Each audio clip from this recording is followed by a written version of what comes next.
What's up, folks? I saw a video yesterday of a girl who was talking about money and living in her car, and she's really cute. She's 30,000 views, and that's because she's cute and has cool colored hair. So I thought I'd make a video about money and affording to travel. First of all, traveling is cheap. Um, Now you may think traveling has to do with living in hotels and costly car rentals or flights or what have you, but that's really not the case. First of all, how do you get to that point where you can just leave? It's going to take you a couple years. And if you're not working on it now, it's going to take you 2 years from now. If you wait 2 years, it will take you 4 years, all right? But get to work, and the first thing I would say is get out of debt. Have no debt, no bills. That's what I did, and that was in 2013. So I didn't take off until December. Oh, it's exactly 2 years. December 2015 was when I took off. So get out of debt first. I highly recommend Dave Ramsey's baby step program. You can get the book. It's Total Money Makeover. Even though this fool blocked me on Twitter because I wrote an article that said the 3 things Dave Ramsey and I disagree on, which I'm honored because he read it. But even though he blocked me on Twitter, I still recommend his program because it works. It's no bullshit. The things we don't agree on are combining money and religion. I don't agree with that. But if you overlook all the God talk in his program, it's really going to help you. If that offends you, or if that bothers you, if not, then more power to you. Getting out of debt is one. Getting rid of your stuff, your bullshit stuff that you don't need. You don't need all this stuff. I had some stuff that I asked a friend, hey, can I put this in your basement or your attic or whatever? He's like, sure. That was 20-something years ago, right? I haven't touched anything in that. One year I said, hey man, there's some boots in the bottom of one of those boxes. Can you dig those out and just throw them in your driveway, and I'll come by and pick them up one day. Other than that, you'll be surprised how much you don't need bullshit. Now, when you have space, you fill that space. It's like Parkinsons Law says that any task with the assigned amount of time will take that assigned amount of time. So a task can take you 2 weeks to do, but if you were only given 2 days to do it, you do it in 2 days, right?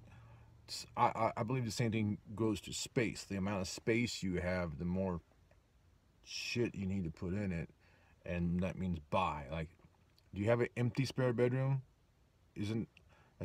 Don't you want to put stuff in it, like in case somebody comes to stay, they have a place to, I don't know. It's just, you don't need all that.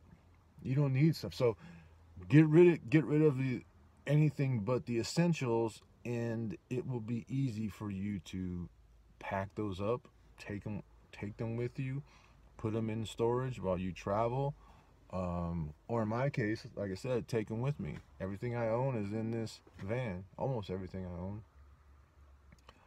own. I'm definitely a minimalist, and it's freeing. It's enjoying. I enjoy being able to not have to worry about stuff like, oh, look at those sweet ass shoes. Well, I already got a pair of shoes though. Well, I guess I don't need them, right? I do like to spend money. I do like to buy things. I am like, I'm my mother's son. Retail therapy helps me out. So I do spend money on things, but man, I got to make sure I need it, or it's going to be imperative. I'm looking at my guitar right now that I haven't played in a couple weeks. Uh, that may have been a mistake, but other than that, I buy stuff that has multiple uses, or I will use, or will be used daily. I don't waste my money on bullshit. Uh, anyways, how much money does this cost me? I spend about $500 on groceries a month. That's because I am very particular about the food I eat. I eat good quality food. Uh, I try to. I try to spend between $10 and $20 a day on food. If I'm going to buy a pound of grass-fed ground beef, that's going to be $6.99, $7.99. So it just, my highest expense is my food. Gas is another one, depending on if I'm staying in one location or not. Pet food isn't too bad. About $100 a month for pet food and stuff. A lot of my money I invest in myself and in my business. I buy copies of my books to sell. I pay for advertisements on Facebook. I pay for to get my book cover done, to do the proofreading. There's always something I'm spending money on trying to make more money. I don't know if that's a waste or not. You could definitely do a lot better than I do. I'll tell you right now, I own a company, and we do maintenance for apartments, houses. We do apartment flips. So when the tenant moves out, we go in and fix them, repair, paint, flooring. And I started this business with no money. I started with this business from scratch, and now we have 6 full-time employees. I'm one of those employees. I make $29,000 a month. I wish. I make $29,000 a year. I am living and saving off $29,000 a year. I am able to do that because I prepared for 2 years and got out of debt and became a minimalist and got rid of everything that was absolutely not necessary, and bought my van, did the maintenance on it. I can live off $29,000 easily and still have money to set aside for Christmas and for gifts and for charity and for gita-lalies, and still build my bank account. It grows. So $29,000 is $14 an hour at a full-time job. $14 an hour is pretty good bargain for a president and CEO of a company. Some people, one girl says, I made a blog post about how I can afford to travel indefinitely, and somebody said, well, no wonder. I was wondering how you make so much money. This woman who said this has several degrees, I think, like several degrees. Oh, no student loans, and you make more than me. Now, how much sense does that make? That you're gonna have thousands of dollars to go to in student loans to go to a school, and you can't make more than $14 an hour? That don't make any sense. But she's right. Tell you the truth, she's right. All those student loans, all those degrees that she has, is keeping her from doing what she wants to do. She's got to get out of debt. She's got to pay those off. You can't do this with being in debt. That's how you can't do anything in life with being in debt. That's my number one belief, is that in order to, well, debt is akin to slavery, right? When you're indebted to somebody, let's say back in the old days, right? When you're indebted to somebody, in order to pay off your debt, you would work for them, right? Until your debt is paid off. At one point, it was voluntarily. You volunteer, like, I cannot pay my debts. I will work for you until my debt is paid for. And then it became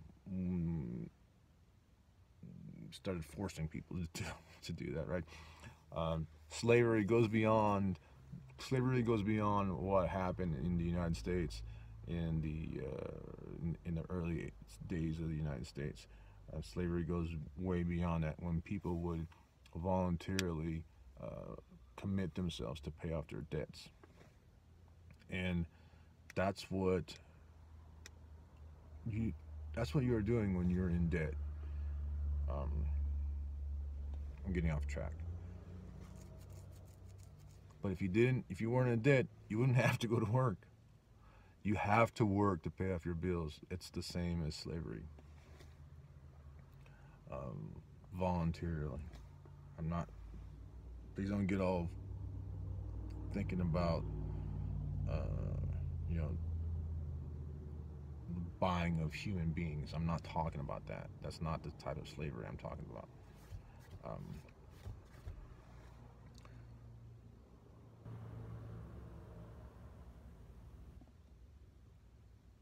$29,000. This is my life. This is how I choose to live it. And I make money, and this is how I choose to spend it. And it doesn't take a lot. It doesn't take a lot. And if you're thinking like, hey, that's gross, I don't want to sleep in a van and wear the same clothes and pee in a Nalgene bottle, which is cool. I don't know if I would be here right now if I didn't have... That was my choice to get a dog. I got a dog. Because I could go anywhere. And for example, last year I went to Mexico 1 month in Mexico. Didn't cost me anything extra. I just reallocated my funds. Not driving for a month, there's gas money. Food is cheaper. My grocery bill is going to be down. Everything is cheaper. The best way to travel somewhere is to go for at least a month so that you can rent an apartment. And don't rent an apartment ahead of time. Rent an apartment when you get there. It's so much cheaper. Local economy. I rented a 2-bedroom furnished apartment for $200, I think. Internet included. Utilities included. The only reason I left was I wanted to get back to my van, and I wanted to travel the United States some more. So, I don't know. I hope that makes sense. It's how I can afford to travel. I get out of debt. I live below my means as a minimalist. I don't buy shit I don't need, and I make a decent salary as the president and CEO of my company. Some people do it differently. I just spoke to somebody. I'm gonna add this. Spoke to somebody yesterday. Spoke to a couple people actually on the road. They save money, right? They live below their means. They're debt free. They live below their means. They save money, and then they take off for a year. Right? That's another way to do it. But how I do it, I got income. I have no debt. I have no bills. I do what the fuck I want. All right? Peace out.